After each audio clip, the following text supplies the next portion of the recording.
A young Navy SEAL begins her morning, proving she belongs, only to be publicly humiliated by a Marine who believes women have no place among warriors. But over the next 2 weeks, every insult becomes fuel, every doubt becomes a target, and one impossible challenge turns Sarah Mitchell into a legend. This hook sells the story as an underdog war drama where respect is not given, it is taken the hard way. Before dawn broke over the Pacific, Lieutenant Sarah Mitchell completed her 200th push-up. It was 05:30 at Coronado, the air thick with salt and diesel. Her muscles burned, but her breath was controlled. She would not fail. 30 Navy SEALs moved in perfect unison around her. It was the cadence of warriors who had earned their tridents through pure hell, and she was one of them. At 5'3" and 125 pounds, she was the smallest operator on SEAL Team 5. At 26, she'd been on the team for 2 years, 3 months, and 14 days. Every morning, she cemented her place.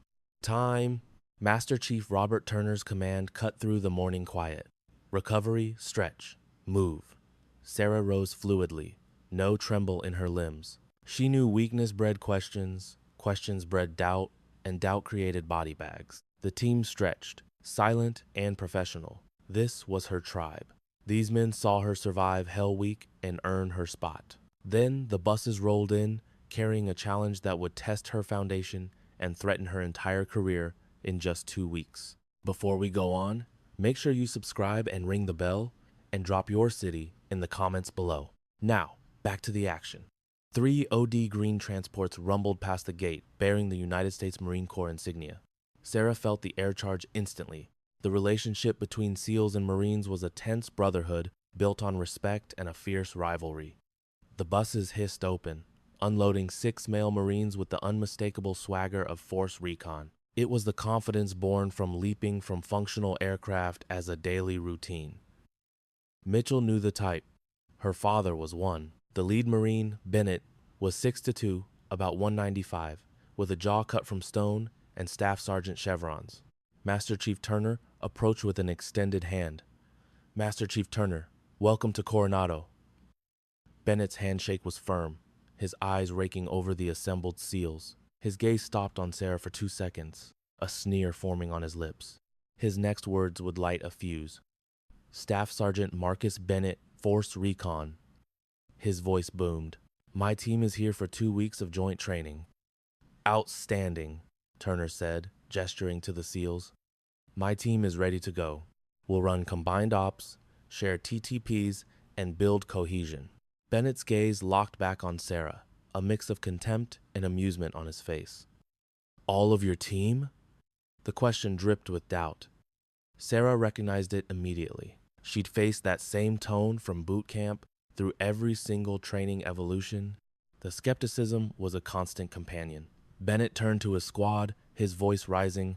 Looks like Naval Special Warfare has lowered their standards, boys. He paused. Wonder if they're just brewing coffee for us. The Marines laughed. The SEALs remained quiet. Sarah felt 30 sets of eyes shift her way. She stayed locked at attention, her gaze forward, remembering her father's advice from when she was 12. Asterisk. When they come at you, kid, you become stone. You become water. Give them nothing. Asterisk. Bennett stepped closer, his boots grinding on the gravel, stopping 3 feet from her, close enough to crowd her, but far enough for deniability. What's your rate, sailor? The disrespect was a calculated shot. She met his stare, her voice even. Lieutenant Sarah Mitchell, SEAL Team 5. SEAL, he drew the word out, making it sound foul. How long have you been playing dress-up, Lieutenant? 2 years, Staff Sergeant. 2 whole years, he whistled. Boys, we got a real salty dog here. He grinned, but there was no warmth in it. Tell me, Lieutenant, did they lighten up Bud, S for you, lower the obstacle wall, maybe let you skip surf torture? A muscle in her jaw jumped the only sign of her anger. Same course. Same standards. Same Hell Week. Sure, Bennett smirked. I bet.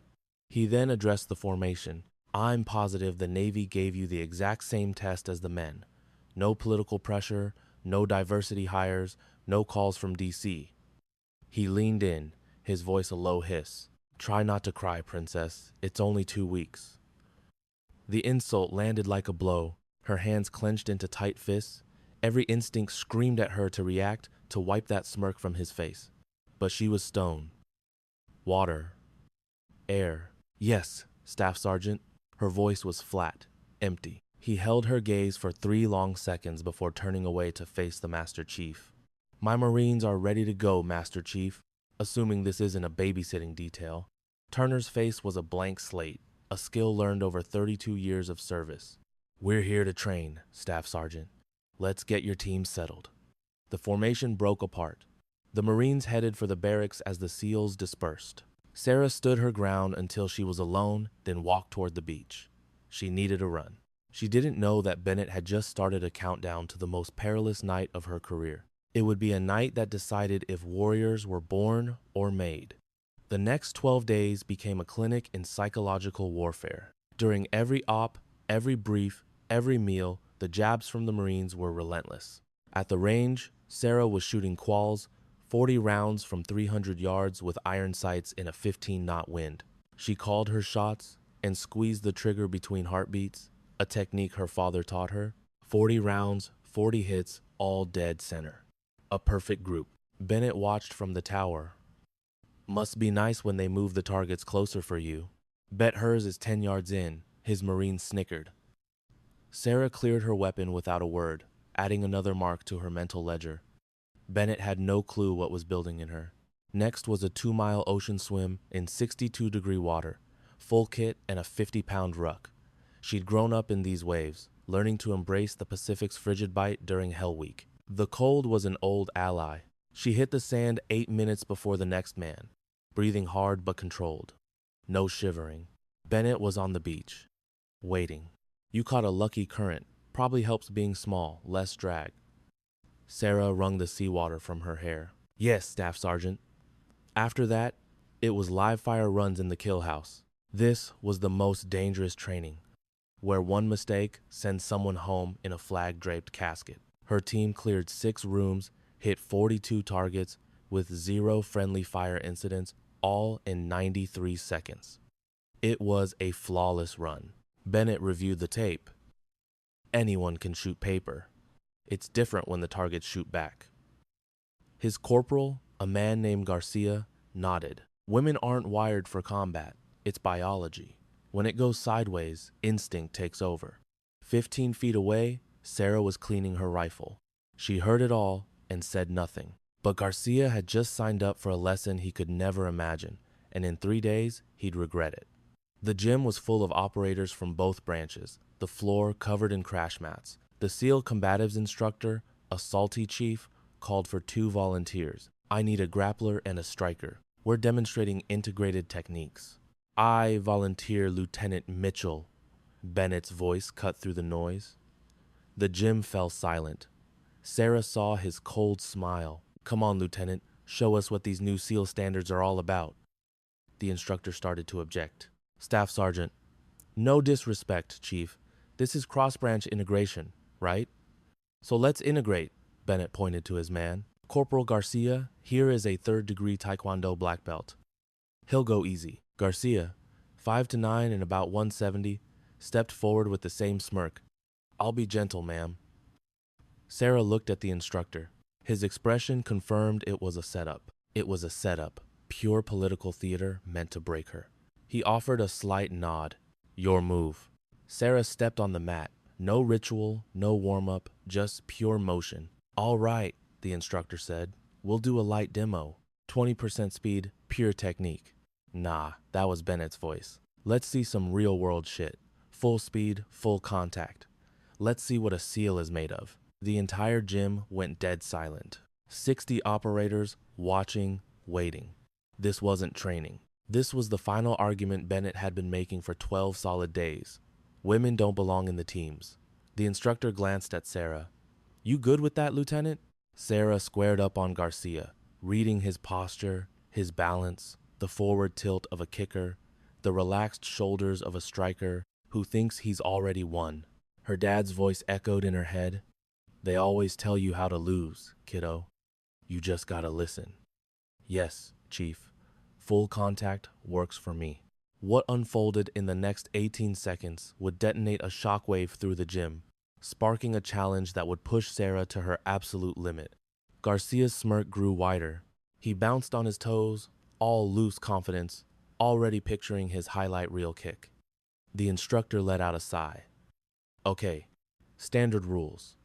No groin, no throat, no eye gouging.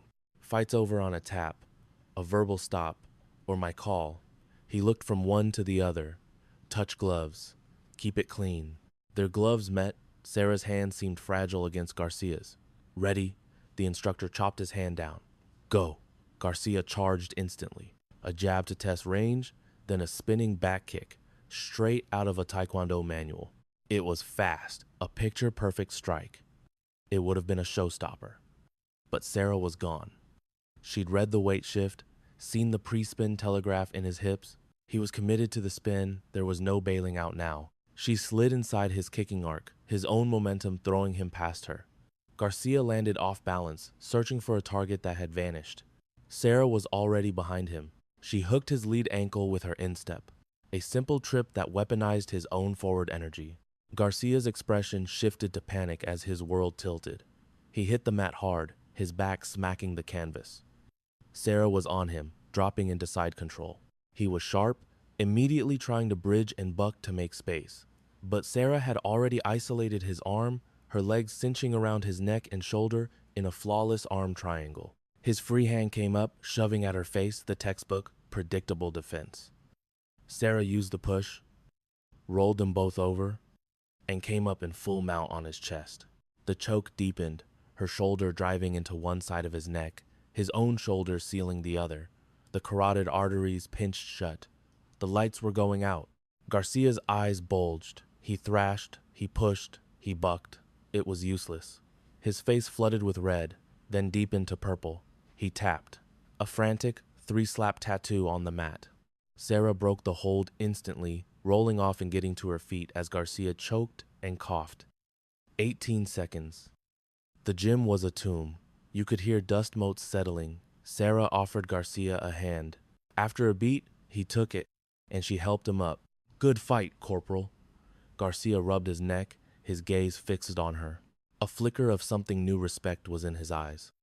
Where'd you learn that? My dad. Taught me to grapple before I could walk. Bennett's voice cut through the stillness.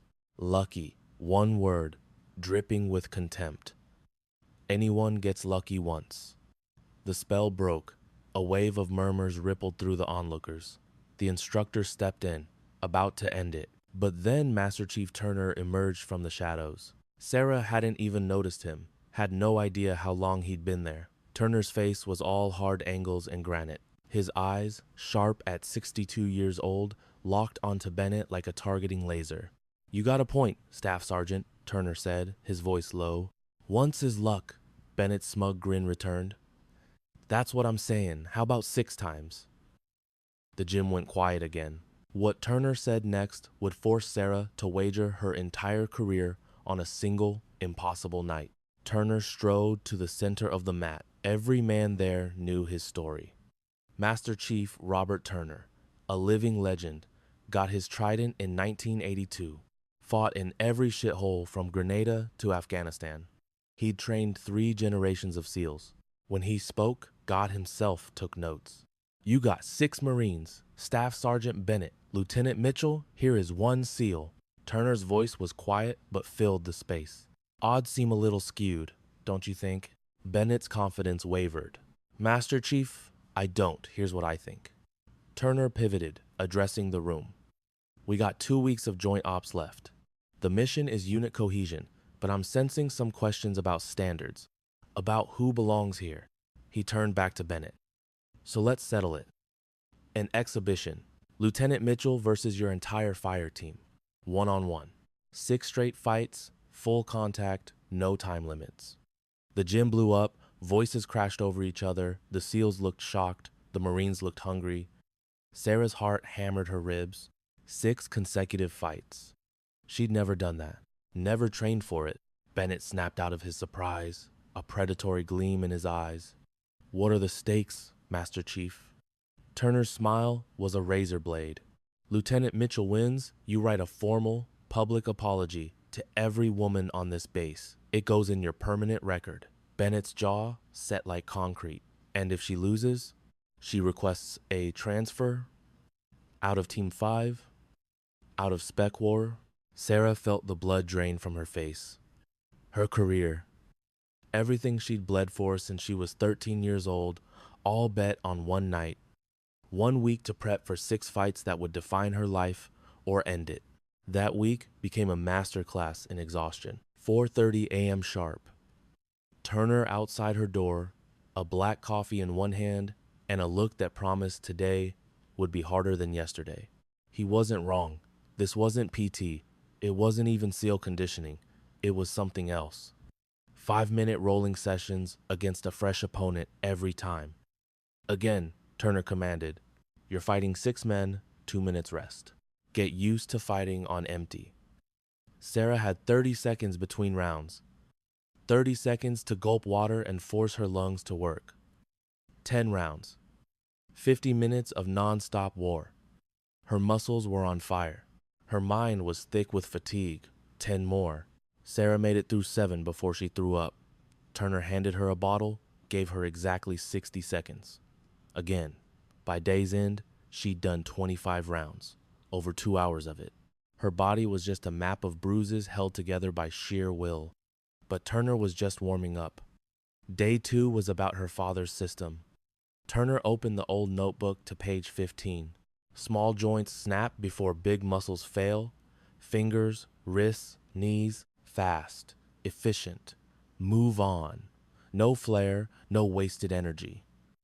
They drilled for 14 hours straight on joint manipulation.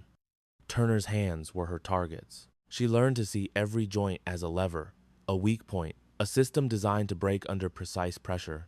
Your old man was an engineer before he was a frogman, Turner said. He knew bodies are just machines, and machines have tolerances.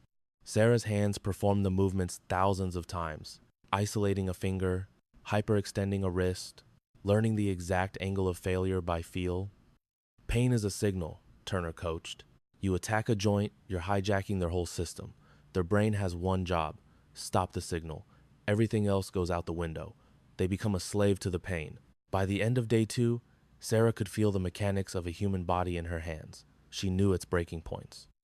Day 3 was about seeing weakness before the first punch was even thrown. Turner had Sarah just watch Bennett's squad during their regular PT. Your father's second rule, he said, tapping the book. Every fighter has a tell. Find it in 10 seconds. Use it in 1. Sarah watched. For real. Sergeant Cooper, nicknamed Tiny. 6'4", 240. A monster, but sluggish. When he gassed out, his left hand would drop, a habit burned in from years of humping a heavy machine gun. Corporal Davis, the sniper. Wiry and cocky. He loved his reach, but left his neck wide open when he transitioned. A bad habit that looked cool, but was a death sentence. Corporal Martinez, the corpsman, was a college wrestler. You could see it in his stance. Powerful, but predictable. Every takedown had the same entry, the same level change. She'd already figured Garcia out. He'd be coming for revenge, fighting angry and stupid. He was a known quantity now. Rodriguez, hound. A pure brawler. Zero technique. He loaded up on every punch, telegraphing his moves from a mile away. And then there was Bennett, the leader, a Golden Gloves champ. Technical, smart, but there was something else there, hiding underneath. She watched him on the pads. His cross was a hammer, his jab a hornet's sting. But if you looked long enough, the tell was there. Every time he snapped that right hand, for a fraction of a second, his jaw went tight. An old war wound, probably a rotator cuff that never sat right again. He tried to hide it, but the weakness was clear as day. She documented it all in a beat-up notebook, her father's principles on one side, her intel on the other. We're not learning to fight, Turner had said. We're learning to win before the bell rings. Day 4 would be about speed, about finding a gear she didn't know existed. Day 5 was about forging a mental edge for when the body quit. Turner set down a timer. Your old man always said, fast beats strong, smart beats fast. But fast and smart? That's a damn ghost. They drilled transitions until they blurred together.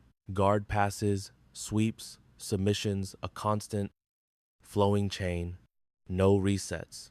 Her body started to move without permission from her brain. It was muscle memory, burned in through thousands of repetitions.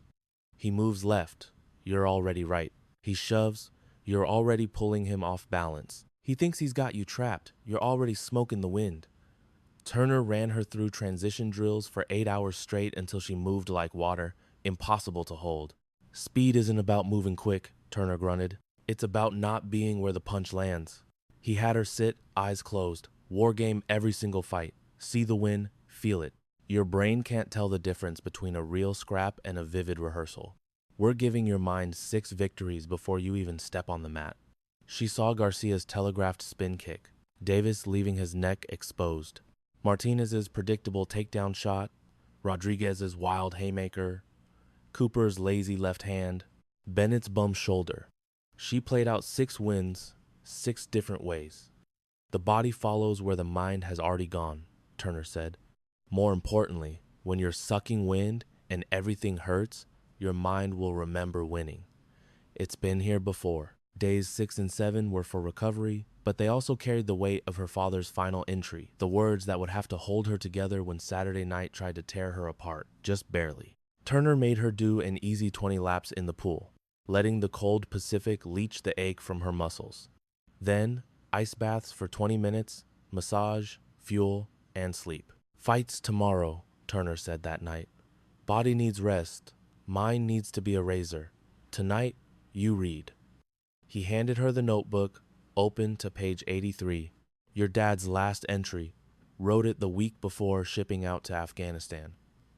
Sarah looked at the page. The handwriting was less steady than before. He must have known. Sarah, if you're reading this, I'm gone. I'm sorry I won't be there to see you become the warrior I know you will be. The toughest, smartest, most capable woman I can imagine. But remember this. Being strong isn't about never getting knocked down. It's about getting your ass back up. Being brave isn't about being fearless. It's about doing the job anyway. And being a warrior isn't about holding back tears. It's about wiping them away and getting back to it. I love you, kid. Make them remember the name, Dad. She read the words 3 times, pulling the notebook to her chest. Tomorrow, 6 Marines would do their best to break her. Tomorrow, she would show them what being a Mitchell meant. Day 7 arrived with a cruel, beautiful morning. By 2000 hours, 400 people would see something unforgettable. But she needed one last thing from her father. A gift Turner had kept in his pocket for this very moment. Saturday broke bright and clear. 72 degrees with a light ocean breeze, perfect Southern California weather. Her gut felt like it was full of lead. 1800 hours, 2 hours till showtime. She sat alone in her barracks room. Her father's notebook, his seal trident, and the worn-out Krav Maga black belt he'd earned were on the wall. They were artifacts of a heavy legacy. A rap on the door. It's open. Master Chief Turner walked in with a small gear bag. His expression was grimly professional, but his eyes were kind. How we doing? Terrified. Good. Your dad was terrified before every op. Said fear kept you sharp, made you check your gear twice. Only idiots aren't scared. Sarah managed a weak smile. He used to say that. Turner sat and pulled a worn piece of black cloth from the bag. Your dad wanted you to have this. Made me swear on it years ago. Said to give it to you when you faced your biggest fight. He unrolled the cloth. It was a black belt. Krav Maga. The edges were frayed with time. The black faded to a charcoal gray. This was his. He earned it back in 1990. Wore it for 15 years. Every drill, every deployment, he said it held his spirit, his fight, everything he was. Turner held it out. It's your turn to carry it. Sarah took it with trembling hands. The fabric was soft, almost weightless. She could feel him in it, his sweat, his grit, his love. Thank you, Master Chief. Don't thank me yet. You still got a war to fight. Turner got up. 2000 hours. Be on time. He paused at the door, and Sarah, your dad, had one more thing he'd say before a mission. What? Pain is just weakness, leaving the body. You're about to shed a lot of weakness tonight. In 2 hours, Sarah would walk into that gym wearing her father's belt. What happened next would become a base legend. But she didn't know the real test wasn't the first fight, or even the fifth. The real trial would come when her body was shattered, her resolve was gone, and the only thing left was the words her father wrote 13 years ago. The gym was packed, a sweatbox.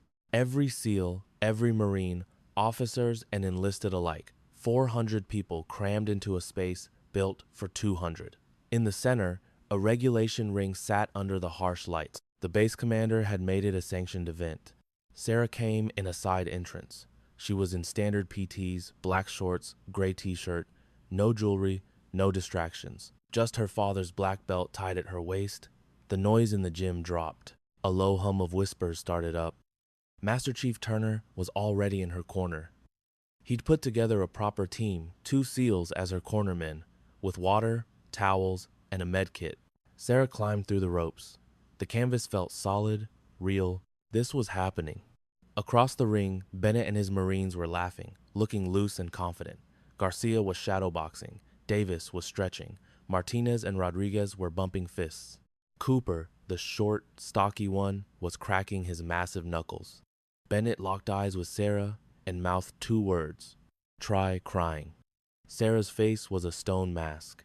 The base commander, Captain Harrison, climbed into the ring with a microphone. Good evening.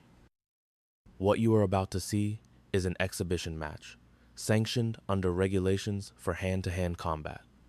Medical personnel are on standby. The rules are simple, standard MMA. No strikes to the groin or throat, no eye gouging. The match ends by submission, knockout, or referee stoppage. He let that sink in. Lieutenant Mitchell will face 6 opponents consecutively, with a 2-minute rest between each match.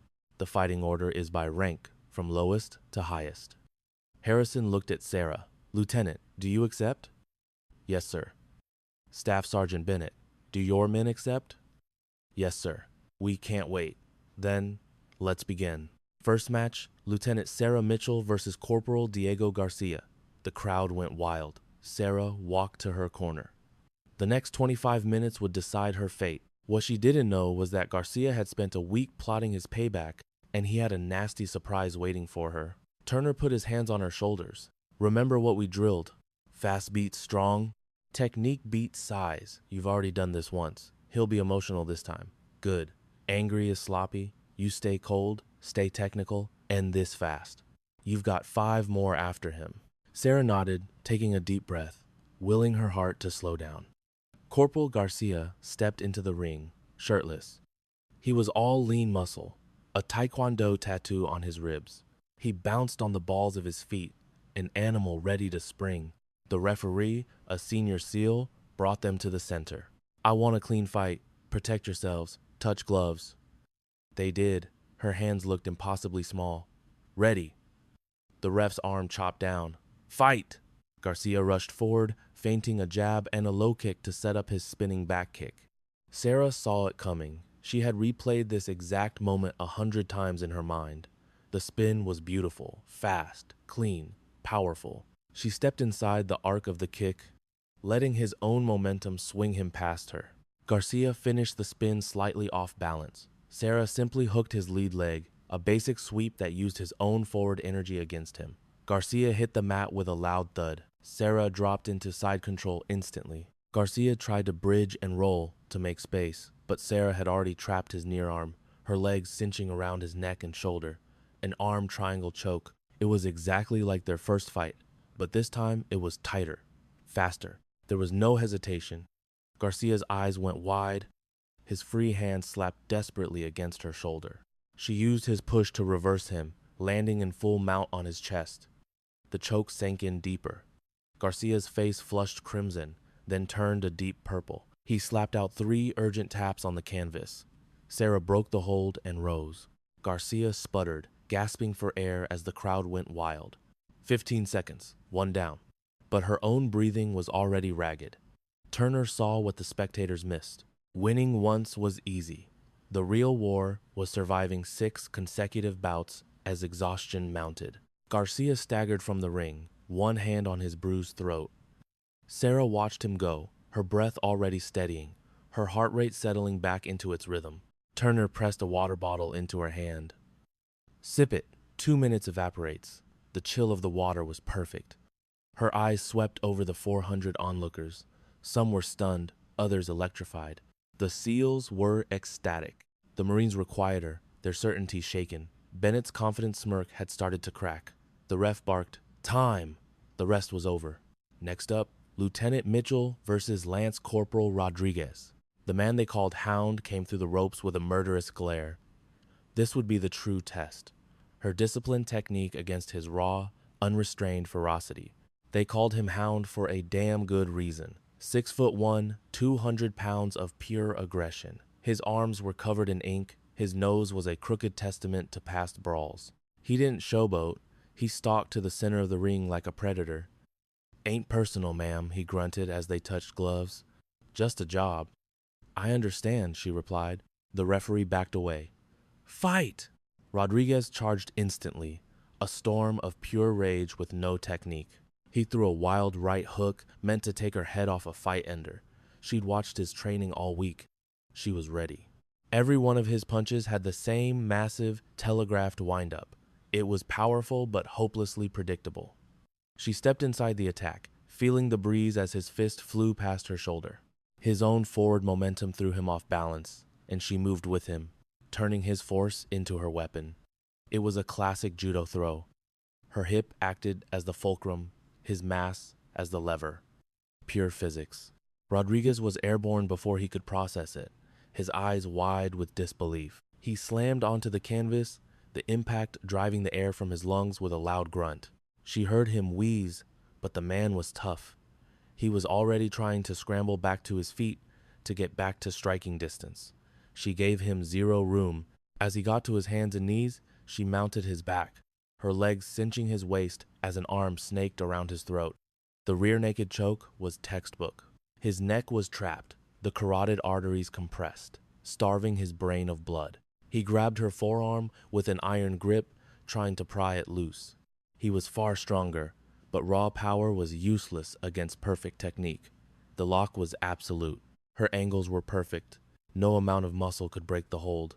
He drove upwards, managing to get to his feet with her clinging to his back like a rucksack. The crowd gasped. He stumbled, trying to ram her into the ring post, desperate to crush her free. She squeezed, feeling his frantic pulse against her forearm begin to slow. His steps faltered. "Tap, Corporal," she whispered. His stubborn pride made him shake his head, refusing to submit. As the world went dark for him, his legs finally buckled, and they collapsed together.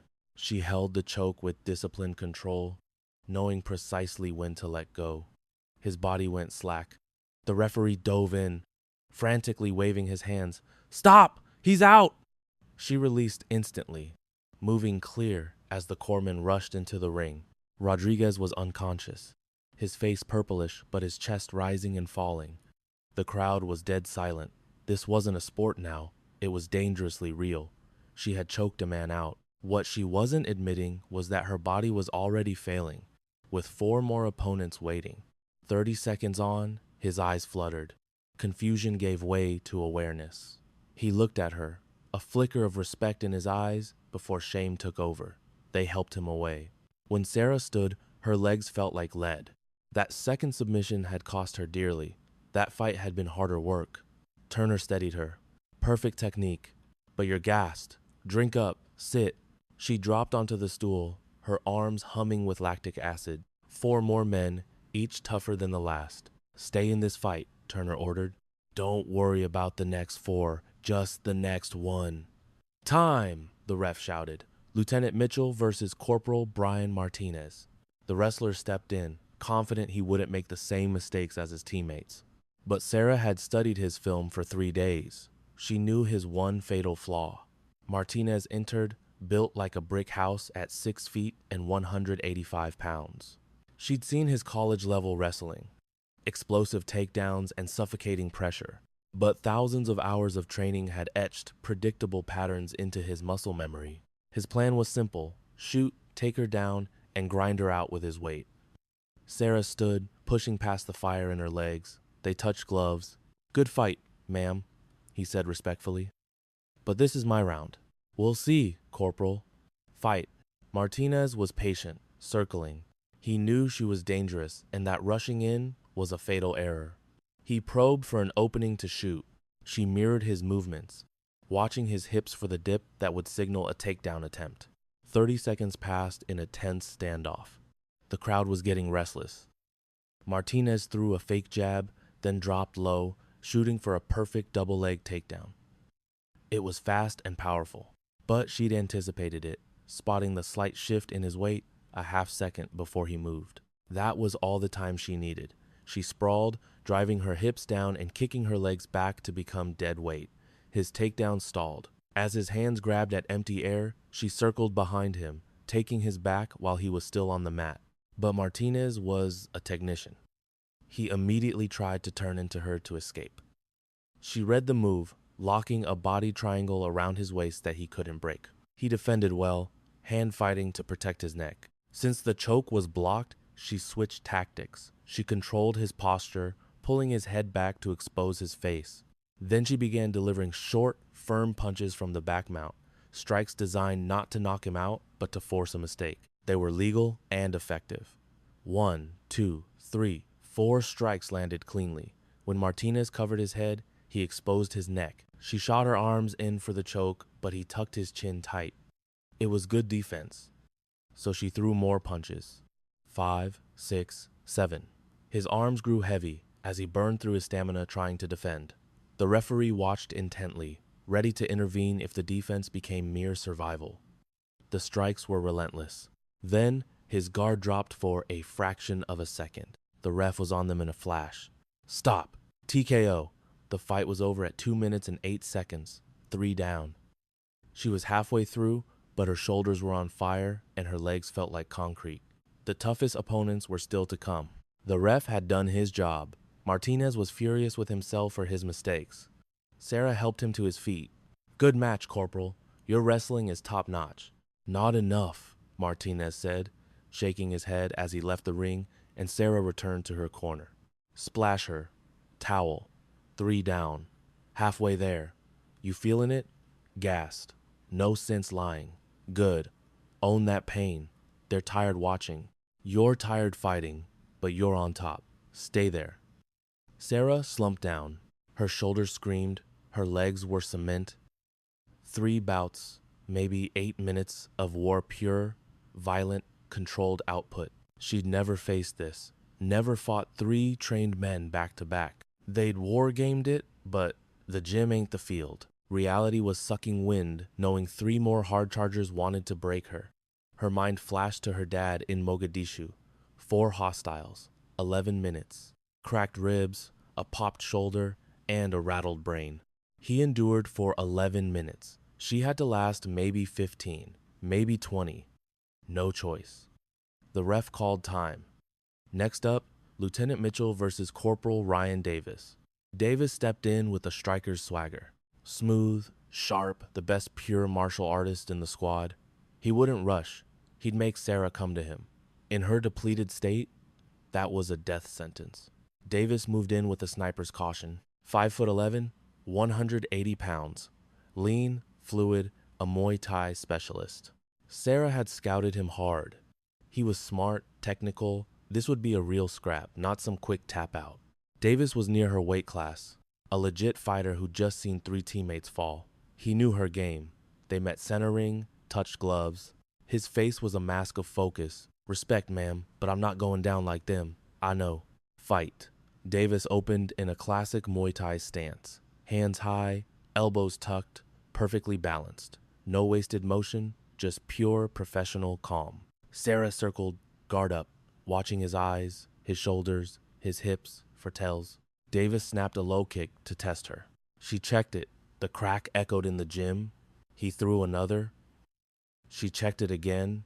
Davis was building a rhythm, setting a trap, making her react to the small stuff before the real attack came. For 40 seconds, they traded carefully. Leg kicks, feints, both sizing each other up. The crowd leaned in. This was a true martial arts chess match. Davis shot a lightning-fast elbow. Sarah barely slipped it, feeling the air move. Her counter jab was blocked. They broke. More circling. A minute gone. Both still had fuel in the tank. Davis threw a textbook 1-2 low kick combo. Sarah blocked the punches, checked the kick. Then he launched a knee at her gut, fast and committed. She caught it. Both hands clamped on his shin. In that instant, Davis knew he'd made a fatal error. His eyes blew wide. He was all in, perched on one leg. Sarah twisted, using his own force to throw him off balance. He hopped, trying to pull free to regain his footing. Too late. Sarah leaped a flying triangle he drilled into muscle memory, wrapping her legs around his neck and arm in midair. They hit the mat as one, her legs locked tight, one across his windpipe, the other behind his head, trapping his own arm against his throat. It was a perfect triangle choke. Davis was a pro. He immediately fought back, trying to posture up to create space to slam her, but she had the angle locked. She grabbed her own shin and cinched it down, tightening the hold, cutting off the blood flow to his brain. Davis struggled for 30 seconds, then 40, then 50. His face went crimson. He finally slapped the mat, tap, tap, tap. 1 minute, 44 seconds. Sarah let go. Davis rolled away, choking for air. After a moment, he got up, walked to her, and offered a fist bump. Textbook, ma'am. Respect. Sarah returned it. You're a damn good fighter, Corporal. Best I've faced yet. Not good enough, he said with a slight, real smile, and left the ring with his pride. The crowd was electric. 4 men down. 4 combat-ready Marines. One after another. But Turner saw the truth. Sarah's limbs were trembling. 2 more to go. The biggest and the baddest were still waiting. Her body was redlining. She'd beaten 4 trained Marines, making it look easy, but inside she was falling apart. Her arms trembled. Her legs felt like they belonged to someone else. 4 fights in about 14 minutes. She was hitting the wall. Turner saw it. 2 left. The monster and the master. This is where legends are forged, Sarah. Mitchells don't quit. She just nodded, unable to speak, gulping water, trying to reclaim in 2 minutes what the body needs hours to repair. Across the ring, her last 2 opponents conferred. Sergeant Cooper, the giant, and Staff Sergeant Bennett, the unit's champ. Cooper looked rattled, having just watched 4 teammates get dismantled. Bennett's face was stone. He was processing, analyzing, recalibrating his strategy. The ref broke them up. Next match, Lieutenant Mitchell versus Sergeant Tyler Cooper. Cooper was 6'4", 240 pounds, 115 pounds heavier than her. The biggest man she'd ever face, and he had one unbeatable edge. He was fresh. Her body was failing, and his was just getting started. What came next would demand every last bit of her skill, wits, and grit. Cooper was a mountain at 6'4", 240 pounds, a full 115 pounds more than her, 13 inches taller, with the reach of an ape. He stepped through the ropes, and the ring groaned. Sarah forced herself to stand. Her legs barely obeyed. She met him at the center. He looked down at her, almost apologetic. Ma'am, I really don't want to hurt you. Then just fight, Sergeant. They touched gloves. His massive hand swallowed hers. Fight. Cooper advanced, deliberate, and slow. He'd seen that rushing her was suicide. His reach was a huge advantage. He could own the center and make her come to him. Sarah circled, her footwork feeling heavy. The lactic acid from 4 straight bouts was killing her speed. Cooper flicked a long jab. Sarah pulled back just as it whispered past her face. Another jab. She slipped it. He was just testing his range, controlling the space. For 30 seconds, he just worked that jab, patient and smart. Sarah had to get inside, but she was gassed and he was fresh. He could keep this up all night, picking her apart from a distance until she made a mistake. 45 seconds in, she slipped a jab and tried to close the gap. He just circled away, keeping her at the end of his punch. A minute passed. The crowd was getting edgy. It was a slower, tactical fight, but Sarah was watching, thinking. Cooper was huge, but his movements were slower. She remembered from training. When he got tired, his left hand would drop. A slight, unconscious habit. She just had to wear him down. Sarah pushed the pace, forcing him to move and punch more, keeping his guard high. Cooper played along, throwing simple but effective boxing combos. 1 minute and 30 seconds. He was breathing heavier now. Holding those massive arms up burned a lot of fuel. She watched that left hand. Still disciplined, still protecting his chin. 1 minute, 45. Cooper threw a heavy right cross. Sarah ducked under it and saw her opening. For a split second, his left hand dipped 6, maybe 8 inches as he recovered. Fatigue was setting in. Sarah moved on instinct. The next 2 seconds would be the most spectacular and riskiest move of the night. If she blew the timing, his 240 pounds would pulverize her. But if she hit it, Sarah shot inside his guard and launched herself. A flying armbar, one of the hardest moves to pull off. Her body went airborne, legs wrapping around his extended right arm as she fell backward. Cooper's eyes widened in shock. He tried to yank his arm back, but it was caught. Her legs locked on as her hips slammed against his elbow. They hit the mat with a crash. Her momentum pulled him down to his knees. His arm bent backward at a sickening angle. The pop echoed through the gym. Cooper screamed, slapping his free hand on the canvas in a frantic tap. Sarah released immediately. He cradled his arm, his face, a mask of agony as medics swarmed the ring. 2 minutes and 17 seconds. Technique had beaten brute force. 5 men down. But Sarah was on empty. A tremor shot through her legs, her vision swimming. Only 1 round remained, the final ordeal against the architect of this whole mess, Staff Sergeant Marcus Bennett. He was fresh, rested, and now acutely aware of how lethal she was. The gym had become a pressure cooker of noise. Sarah's own frantic heartbeat was a drum against the ringing in her ears. Turner guided her to the stool, forcing a water bottle into her grip. Drink. Breathe. You got 2 minutes, then 1 last go. She complied, her hands quivering from the brutal 15 minutes of constant battle.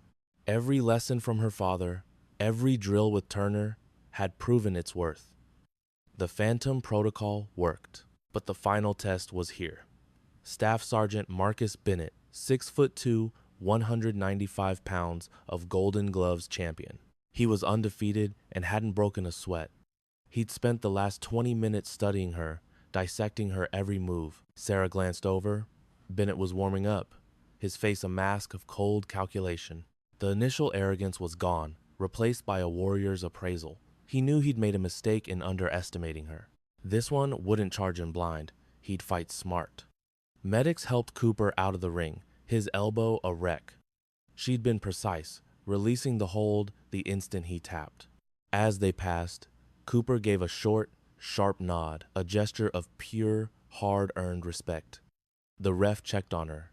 "Lieutenant, can you continue?" "Yes, sir. Final match, 3-minute rounds." "Understood?" She nodded. 3 minutes on, 1 minute off. But she knew this wouldn't go to the judges. Neither of them would allow it. Bennett was waved to the center. He seemed larger up close, his reach a clear advantage. They touched gloves, his expression unreadable. "You've proven your point, Lieutenant, but it stops here." "We'll see, Staff Sergeant." The ref's hand dropped. "Fight!"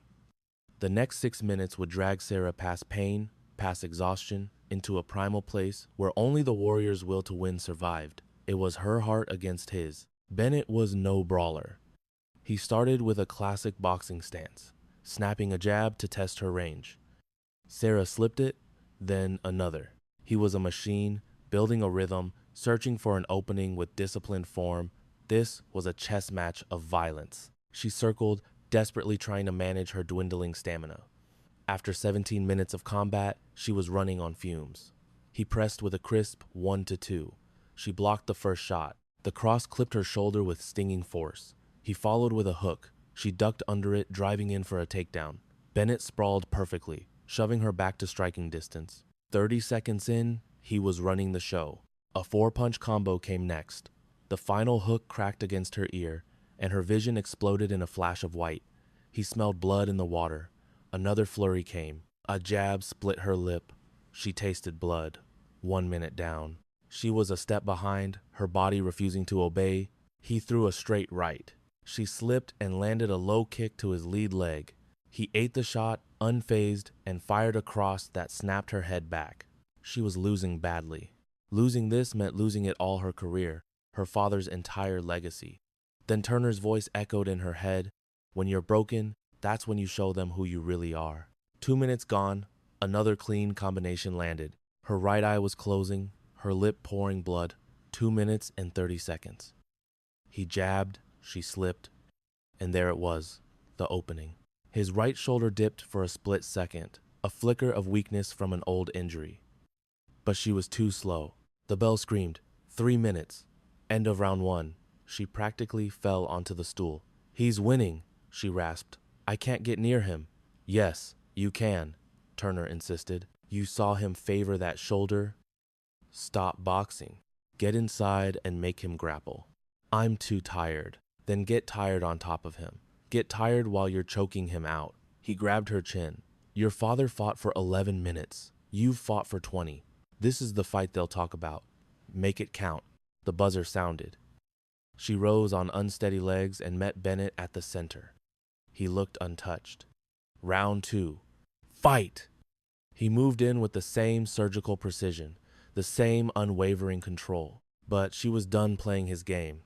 It was time to show him what happens when you corner a Mitchell. He jabbed, she slipped. He jabbed again, she slipped and drove forward, closing the distance, smothering his reach. He tried to push her off, but she used his momentum against him. A simple judo pull as he pushed. His balance faltered for an instant. It was all she needed. A basic leg trip sent them both to the mat. He tried to establish his guard, but her grappling instincts were too sharp.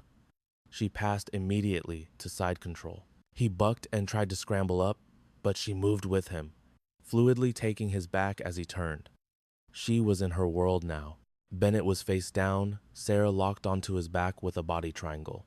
He was a fish out of water. He tried to stand, to shake her, but her legs were a vice. She was a permanent, suffocating weight. Her hands began hunting for his neck. He defended, tucking his chin, protecting his throat. She stayed patient, feeling his panic rise, his breathing grow ragged. She landed short, annoying strikes to his sides, forcing him to react. He made a mistake, grabbing at her wrists and momentarily exposing his neck. Her arm slid under his chin. She locked her hands. Rear naked choke. It was the same move that ended her first fight, but his chin was tucked tight. The choke wasn't clean.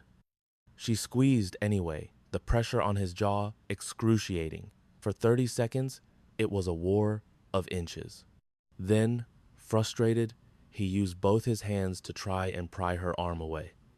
That was the fatal error. She adjusted instantly, sinking her forearm deep across his carotid artery. The choke was now perfect.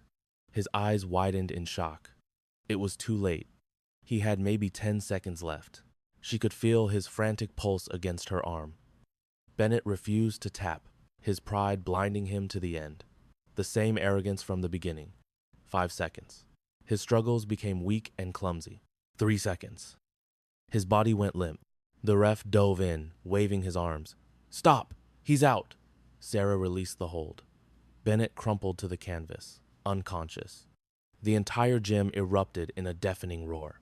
She knelt on the mat, broken but victorious. 6 men, 6 wins, 22 minutes of hell. She'd made the impossible happen. But it wasn't time to celebrate. Bennett had to understand the lesson. The entire gym erupted. 400 troops were on their feet, the roar a physical wave crashing over her. Sarah stayed on one knee on the mat.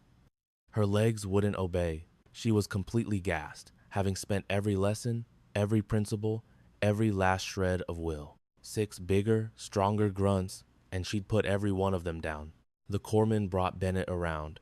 He'd been out for a solid 30 seconds. His eyes fluttered. Confusion gave way to awareness, then the hot flush of shame.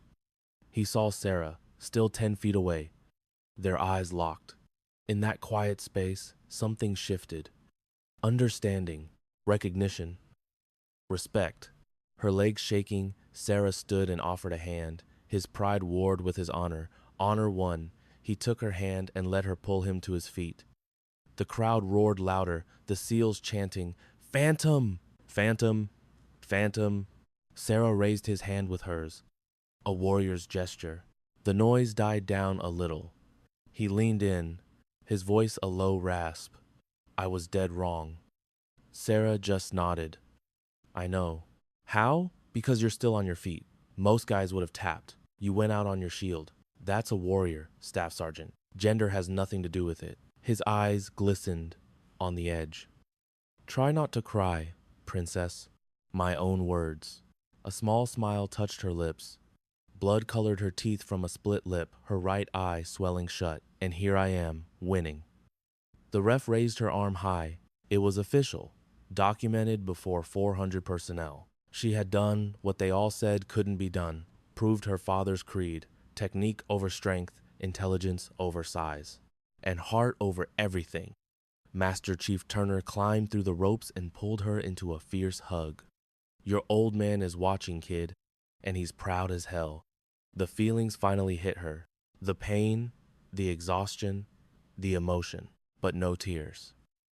Not yet. Warriors don't cry on mission. And this one wasn't over. What followed would prove the real victory wasn't just in winning. It was about whether a man could truly change, if honor could conquer pride, and if her fight had started something bigger. The gym slowly cleared out. Medics gave both Sarah and Bennett a thorough workup. Vitals, pupils, coordination, the full concussion protocol. Sarah sat on the ring's edge, icing her eye. Her lip was split, but it was shallow. Her body felt like it had been put through a meat grinder. Every muscle screamed. Her hands shook from the adrenaline dump. But she had won. 6 fights, 6 W's. The impossible, real. Across the ring, Bennett iced his throat where the choke had put him out. She could see the crushing weight on him, his entire worldview shattered in front of 400 peers. Captain Harrison walked up. His face was a careful mask, but she saw the pride in his eyes. Lieutenant Mitchell, impressive work. Medics have cleared you. Nothing serious. Thank you, sir. Staff Sergeant Bennett will honor the wager. Monday morning, 0800, full formation. He'll make his apology then. Harrison paused. You've proven something that goes beyond the physical. You've shown that excellence knows no prejudice. After he left, the heavy silence returned. It wasn't hostile now, just weighted with all that had occurred. Bennett finally spoke, his gaze fixed on the mat. You could have let me tap, save face. You chose the choke, not the armbar like with Cooper. You put me to sleep instead of just breaking something. She considered it. An armbar wouldn't have taught you a thing. You needed to wake up on this canvas. You needed to feel a total loss. No excuses, no luck, just superior technique. He gave a slow nod. Rachel would have liked you. Sarah waited. My sister, she wanted to be a Marine. I told her she was too small, too weak, a liability. His voice cracked. She died before I could ever take it back. Before I could tell her she was right. For 8 years, I've made sure no woman could prove me wrong. Because if one of you could do it, it meant she could have, too. And I killed her dream for nothing. The raw confession hung in the silence. This was never about her. This was about Bennett's sister. About his guilt. 8 years of grief that had curdled into bitter prejudice. What she said next could change one man, or it could start a movement. Sarah let his words settle. Your words didn't kill your sister. But trying to stop capable women from serving, that dishonors her memory. I know, I get it now. He finally looked at her. Teach me your system, Phantom Protocol. Let me pass it on. So the next Rachel doesn't have to face what you did. She extended her hand. He took it. It was a pact. Tuesday morning, 0600. Bring your squad. The weekend was for recovery, ice baths, therapy, sleep. Her body mended from 22 minutes of brutal combat. By Monday, she was moving right, both eyes open, ready. 500 personnel stood in formation. The whole base. 6 Marines stood behind their squad leader. Sarah stood at parade rest beside Captain Harrison, with Master Chief Turner behind her. The morning sun was already hot. Bennett marched to the podium, his dress, blues, immaculate. His ribbons were perfect, but his face was strained. Good morning. I'm Staff Sergeant Marcus Bennett, Force Recon. I stand before you to make a formal apology. His voice was strong, carrying across the parade ground. To Lieutenant Sarah Mitchell, to every female service member here, to every woman who has ever worn this uniform, I was wrong. He let the words land. I was completely and inexcusably wrong. I judged a fellow warrior on gender alone. I allowed my personal issues to become my professional standard. I chose to humiliate, not to evaluate. His hands trembled faintly. On Saturday, Lieutenant Mitchell defeated my entire squad, 6 trained Marines, while exhausted. She did it with a skill and spirit that humbles me. She proved capability has nothing to do with gender and everything to do with heart. He turned and faced her directly. Lieutenant Mitchell, you are the definition of a warrior. I am sorry I doubted you. I am sorry I tried to break you. You have my deepest apology and my highest respect. Bennett saluted. It was perfect and crisp. Sarah returned it. The SEALs started clapping, and the applause spread through the ranks. The apology was public.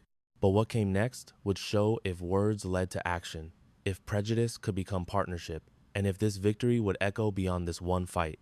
8 weeks transformed his squad. Sarah ran them through Phantom Protocol every morning, teaching them how technique beats size and brains beat brawn.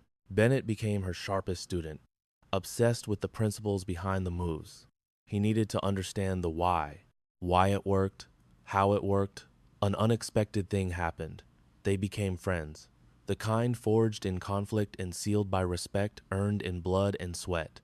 Sarah found she loved teaching, loved breaking down her father's system, and seeing the light go on in their eyes. Then, one Tuesday morning, everything changed. Sarah was on the obstacle course with the squad when Captain Harrison appeared. Mitchell, Bennett, conference room, now. They double-timed it to the admin building. The room was full of brass and a civilian whose suit might as well have been a CIA uniform. Sit. Harrison's voice was clipped. We have a situation. Yemen. 8 American contractors were taken hostage 3 days ago. Intel places them in a compound near Saha. We're spinning up a rescue op. SEAL Team 5 is led, with Force Recon in support. Harrison's gaze locked onto Sarah. Lieutenant Mitchell, you are commanding the close quarters battle element, 12 operators, a mix of SEALs and Marines. Your mission is to get those hostages out alive. Sarah's heart hammered in her chest. A real-world op. Lives depended on her. This was the test everything had been leading to. But was she ready? And would Bennett follow her into hell? Yes, sir, I accept. Gunny Bennett, your squad is attached to Lieutenant Mitchell's element under her command. Any objections? Bennett didn't miss a beat. None, sir. An honor. The next 72 hours were organized mayhem.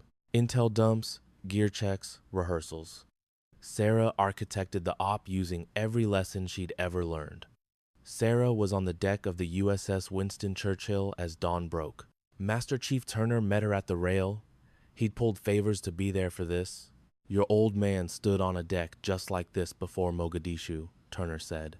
Same damn sunrise. Sarah just nodded. I'm scared, Master Chief. What if I get someone killed? You carry it. Same as every commander before you. But listen, Sarah, your plan is rock solid. Your team is squared away. Trust your gut. Trust the training. Trust that your father's Phantom Protocol was made for this. 12 operators mustered in the hangar bay, kitted out in full battle rattle, weapons hot, ready to go. Sarah stood before them, 12 sets of eyes on her. Gentlemen, we have 8 Americans in enemy territory. They've been held 4 days. The clock is ticking. Our mission is direct. Get in, get them out, and bring everyone home. She hit the switch on the briefing screen. 3 structures. The hostages are in the center building, 2nd floor, with a minimum of 6 guards. She walked them through each phase, covering every contingency. Bennett asked pointed questions. The SEALs offered tactical tweaks. By the end, the plan was locked in. Rules of engagement are simple. Deadly force is a go, but the package is priority 1. If you have to choose between a shot and a hostage's safety, you hold fire. We take the risk, they don't. Sarah scanned their faces. Questions? Silence. Gear up. We go in 30. What came next wasn't a training exercise. It was real-world chaos, where one mistake meant a body bag. This was where leadership meant bringing your people home, and where Bennett had to decide if he could follow a woman through the gates of hell. The insertion was smooth. 2 RHIBs made landfall at 02:15. No enemy contact. The team moved inland, swift and silent. 2 clicks in 40 minutes, crossing rough, dark terrain. Sarah took point with Bennett right behind the stack in formation. They hit the compound perimeter at 02:55. Through her NVGs, Sarah saw 3 bored sentries, smoking, clueless. She gave the hand signal. 3 SEAL snipers got into position. Sarah gave a silent countdown on her fingers. 3, 2, 1. 3 hushed reports echoed, and 3 sentries went down without a sound. They never knew what hit them. Sarah moved up. The stack followed like a shadow. At the main building, Bennett prepped a breaching charge. Silent count. 3, 2, 1. The charge blew the door inward. Sarah was the first one through. HK 416 shouldered, her NVGs turning the world a ghostly green. Hallway was clear. She pushed forward. The stack flowed behind her, a single deadly machine. Contact. 3 hostiles in the adjacent room, armed and reacting. Sarah's rifle coughed twice. Center mass, tango down. Bennett dropped the second.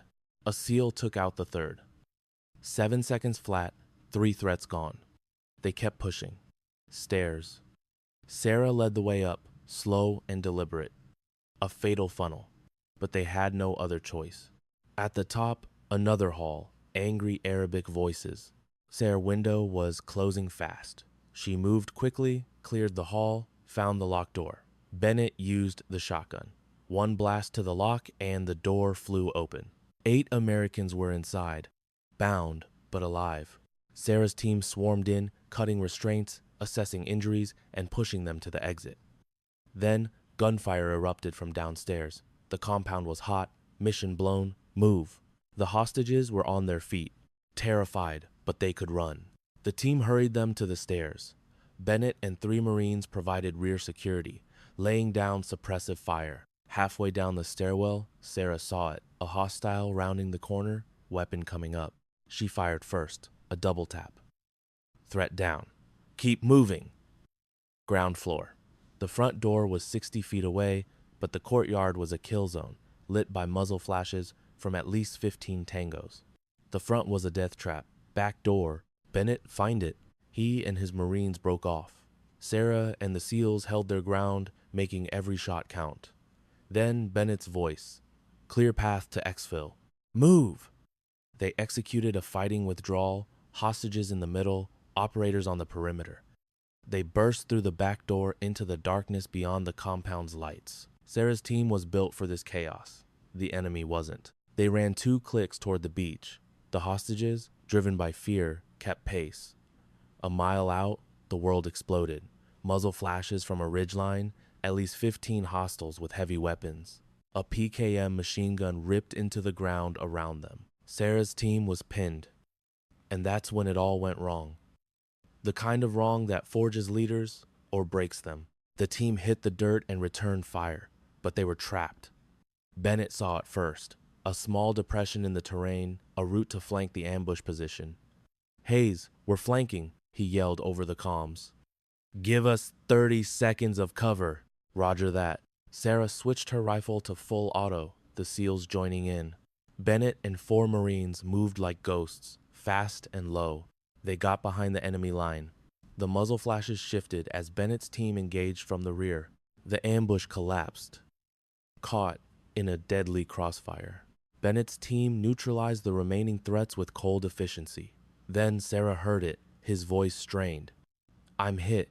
Right leg. Can't walk. The decision was instant, the kind that defined a commander. Team, secure the package and get to the exfil point. I'm going back for him. Negative, Lieutenant. Turner's voice was sharp in her ear. That's an order. Send someone else. Not happening, Master Chief. Sarah was already sprinting back toward Bennett, 60 yards of open ground with rounds cracking past her. She found him behind a rock, a tourniquet already applied to his leg. Good training, but he wasn't going anywhere. "What the hell are you doing?" Bennett grunted. "Saving your ass. Now shut up." She grabbed his vest and hoisted him in a fireman's carry. 195 pounds of Marine on her 125-pound frame. She ran, legs burning, lungs on fire. Bennett, slung over her shoulder, returned fire. 50 yards, 40, 30. Her vision narrowed to a tunnel. Her legs were numb, but she just kept moving, one foot in front of the other. 20 yards. Her team laid down a wall of covering fire. 10 yards. Sarah's legs finally gave out. She collapsed, and Bennett rolled free. SEAL medics grabbed him, dragging him the final stretch to cover. "Air support inbound, 30 seconds," Turner's voice promised. A pair of F-18 Hornets screamed low overhead, their 30mm cannons tearing the hostile positions apart. The enemy fire ceased. The exfil helos, a pair of MH-60s, landed on the beach. Sarah helped load the hostages, all 8 accounted for. Her team was all alive. Bennett was the last one on. Medics already working on his leg. He grabbed her hand. "You saved my life. After everything. You're one of my Marines, Gunny. We don't leave people behind." Sarah squeezed back. "Besides, you're not getting out of training on Tuesday." Bennett managed a laugh, then grimaced. "Yes, ma'am." The helicopters lifted, and Yemen disappeared below. Mission success. 8 hostages rescued, 0 American KIA, 1 WIA who would make a full recovery. Sarah slumped against the bulkhead and let the exhaustion wash over her. She did it. She led a mission, saved lives, and proved her father's system worked where it mattered. But the real challenge was just beginning. 6 months later, she would face a choice that would define her. And Master Chief Turner was about to tell her something about her father that would change her world. Lieutenant Commander Sarah Mitchell now stood in a DevGru training facility at Dam Neck, Virginia. The promotion came with her new assignment to SEAL Team 6, the Navy's most elite unit. The Yemen operation had fast-tracked her career, proving her leadership and tactical skill. Bennett had fully recovered and had taken a post as the Marine liaison to DevGru. He'd accepted the position instantly. Now, Sarah taught advanced close-quarters combat to 32 operators from every SOF branch: SEALs, Rangers, Marine Raiders, 30 men, and 2 women. Bennett assisted her, having mastered the Phantom Protocol during his recovery. Today's lesson was about overcoming a size disadvantage. Sarah asked for a volunteer. A massive Ranger, 6'5" and 230 pounds, stepped up. "Size is a factor in a fight," Sarah explained to the class, "but not how you think. This Ranger has 80 pounds and 7 inches of reach on me. But watch." The Recon Marine played his part, took the fall, and sold the move perfectly. Afterward, a female Marine raised a hand. "Ma'am, the head game. How do you handle it? The constant noise that you're not big enough." Sarah's lips curled into a slight grin. "You don't. You make it a non-issue. You get so squared away that performance silences all the chatter." "Excellence that can't be disputed earns your stripes," Bennett chimed in. "For the skeptics among us, we get schooled, usually the hard way. I got put to sleep in front of 400 Marines. Best lesson I ever learned." The room filled with laughter as the training resumed. Once the squad bay cleared, Bennett approached her. "Major, your 1600 brief is in 10 minutes. Sarah glanced at her watch. Right. That meeting, it had been a shadow over her whole week. "Thanks, Gunny. Get the gear stowed." "Already handled, ma'am." Changing into her dress blues, she crossed the Marsoc compound toward the memorial garden. It was a somber place of black granite etched with names. Sergeant Major Turner was there, retired but still a fixture, a mentor to the raiders he'd forged for 3 decades. He was 63, showing more silver and lines, but his gaze was as sharp as ever. Sergeant Major, Sarah. His use of her first name was the warm greeting of family. "How's the instruction going?" "It's solid, really solid. Dissecting Dad's system, watching it click with the new guys. It feels right. Your old man would be proud of that. He always wanted the Phantom Protocol to outlast him. Looks that way." A quiet moment passed between them, their eyes tracing the rows of names. So many fallen brothers. The cost of being the tip of the spear. Sarah's fingers found her father's name, tracing the cold, sharp letters. Gunnery Sergeant William Mitchell. It was the same ritual, the same connection reaching across 13 years. The call came down today, Sarah said, her voice low. Task Force Command, Afghanistan, high-value targets, 6 months, boots on the ground. You gonna take it? I'm not sure. There's a part of me that still feels the need to prove it. That Saturday night wasn't a one-off. That Yemen wasn't just luck. Turner stayed silent for a long moment. Your father said something to me the night before his last op, the one he didn't walk away from. Sarah held her breath. She couldn't find words. He told me being a warrior wasn't the fight, not the wins, not the validation. Turner's tone held the gravity of 13 years of memory. He said it's about grieving for your fallen brothers, wiping the tears, and getting back on the line. Because the mission always goes on. Because someone has to hold that wall. Turner's voice grew thick with emotion. He said, warriors hurt because they're built to feel the whole goddamn thing and still execute. Strong enough to shatter and still stand their ground. The tears Sarah had been holding back for years finally broke free, hot and fierce. For her dad, for 13 years without him, for the crushing weight of his legacy, Turner put a firm hand on her shoulder. You've been fighting those tears since you were 13. Since the day those officers brought that folded flag to your door, you became all steel and fury. Bennett's words on that first day echoed in her mind. Don't you dare cry, princess. As if tears were a weakness. And what did you discover? That he was dead wrong. Crying isn't the weakness. Refusing to cry when you need to, that's the real weakness. It means you're not facing it, not healing, not acknowledging the price. Turner gave a solemn nod. Your father grieved after every mission where we lost a man. He'd find a private corner, let it out, then square himself away and get back to leading. He was the finest raider I ever knew, the strongest man I ever met, and he mourned. Bennett appeared at the garden's edge, hesitating. Sarah waved him in. He approached with quiet respect. Apologies for the intrusion, ma'am. Quick update. The Afghanistan brief is pushed back 48 hours. High Command wants to review your recommendations on the team roster first. Sarah looked from Turner to Bennett, her gaze finally resting on her father's name. Make it 72 hours. I need some time. Bennett nodded, turned to go, then paused. Ma'am, you're the standard. Your father would be immensely proud. When he was gone, Sarah faced Turner again. I'm taking the deployment, not for proof, but because it's the job. Because there are bad men out there who need to be dealt with. Someone has to go. Your dad would say the same. But Sergeant Major, when I get back, I need to take some leave. Real leave. Head home. See my mom. Stand at Dad's grave and just talk to him. Unpack all of this. Be human. Turner pulled her into a firm hug, the kind a father gives. That's the sharpest thing I've heard you say in a long time. Your old man would approve of that 100%. The two warriors stood in the Garden of Heroes, remembering the fallen and preparing for the fight to come. Sarah stepped back, dried her face, and squared her cover. Time to brief my team. What are you going to tell them? That the mission is a go, that we have a job to do, that people are counting on us, and that we are ready. Turner smiled.